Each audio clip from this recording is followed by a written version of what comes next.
Do we have the senator? Is he on the line? He is. Senator John McCain. John, thank you, my friend, for good to talk to you, Fred. For joining us. Is Jerry with you I'm today? here. Jerry He's is trying to get rid of me, John. The brains of the outfit is here. Thank God. Brains of the outfit. Thank goodness I got the looks, though, right? Oh God!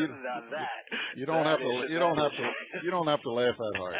Haven't you seen his goatee, John? He's got the goatee. Hey, listen, on what you were just talking about, I was very disturbed just in the last few minutes. The president, after meeting, I understand, with the president of the Prime Minister of Canada, came out and said that we need to settle on the right strategy before we commit resources to Afghanistan. We have a strategy. He articulated it in March. And every day we go without implementing that strategy, which means increase in troops over there, the more Americans are in harm's way and the less likely we are to succeed. I cannot believe that he made a statement like that when in March he had the strategy. McChrystal is making his recommendations as to what the resources that are necessary, and he's saying we got to determine a strategy. What did he say in March? John, is this this is big. I think I was not aware of that. I knew he was meeting with Harper today, but is this a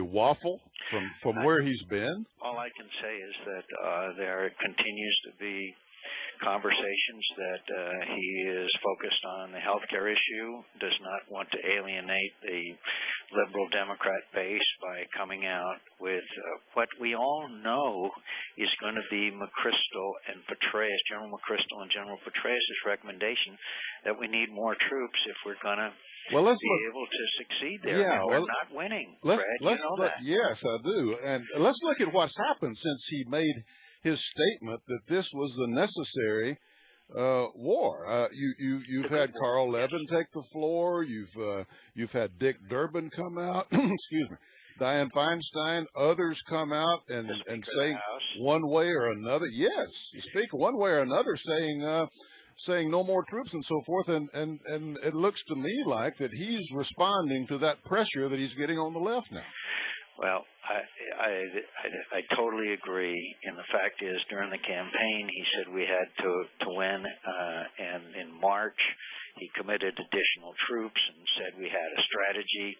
Now, and Admiral Mullen testified before the Armed Services Committee, in which you and I sat together for a long time, saying that this was just a restating of the strategy that was announced by the president in March, and that we need more troops. And so now the president says we have to come up with a strategy. I mean, those young people are in harm's way, Fred, and unless we implement the winning strategy, then we're doing a terrible disservice to them. Let's get out into the weeds just for a minute, and then hopefully we can come back up.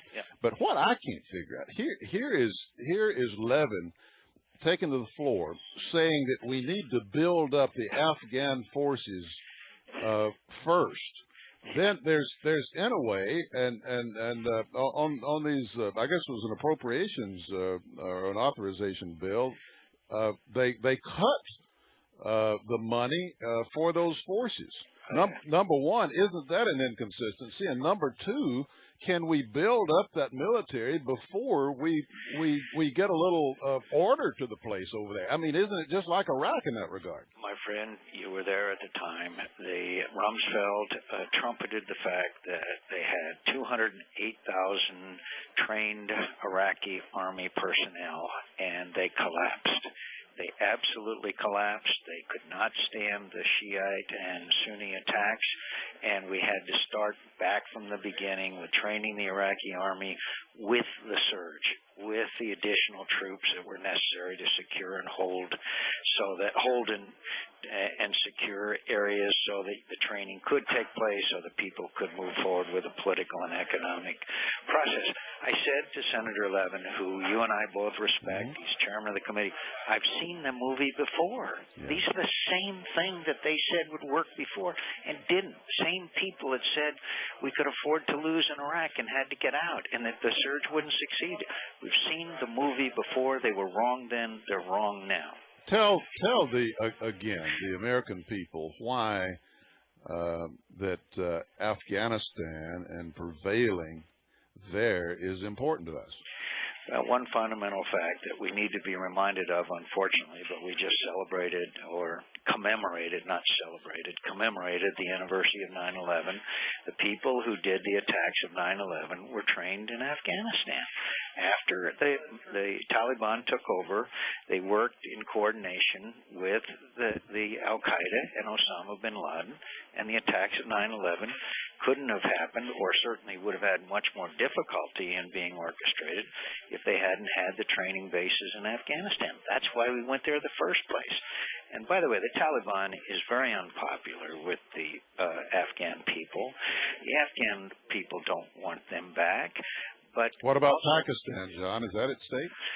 Oh, if you were governing Pakistan and you thought the Americans were going to lose and leave, what would you be doing? You'd be accommodating, and because you can't, obviously, because you're not going to leave the neighborhood.